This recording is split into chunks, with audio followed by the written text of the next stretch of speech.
宪法法庭今年3月有受理一个释宪案，内容是针对民国95年以前性暴力犯罪监拿20年追诉期的规定，敢有违宪？不过，即马宪法诉讼法修正案三读通过啊，规定大法官若要宣告违宪，同意违宪的人数上无都要有9个人。民团烦恼这新法会影响到违宪的宣告，无法度保障绩效的权益。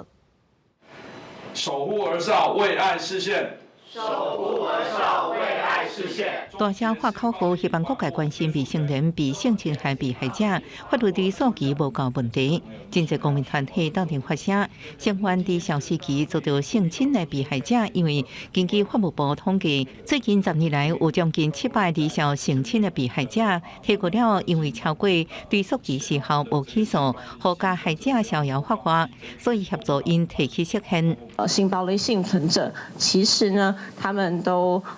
经过了10到20年才敢有自己的表达，就是说，当他鼓起勇气想要向外求助，想要寻求司法救济的时候，其实已经来不及了。希望透过这样的过程，让所有的幸存者可以有创伤复原这样的一个状态。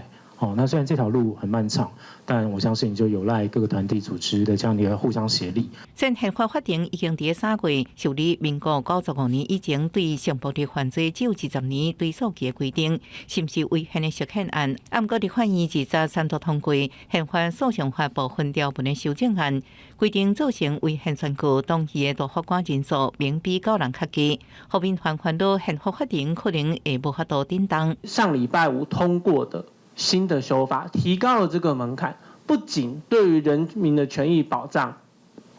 没有办法达到，它更是一个退步的修法。人民基本的一些权利，但却因为这些朝野的这些纷争的部分，可能导致人民未来的权益都无法来进行诉讼。你也难想象有人瘫痪我们的法院系统，让未来的法院无法运作。第保障绩效权益。 参加团体除了希望调查减少恶斗以外，也向大法官发声，希望因会体谅知晓被害者的特殊困境，还特殊救济，延长合理的追诉甲求偿期限，也呼吁性暴力幸存者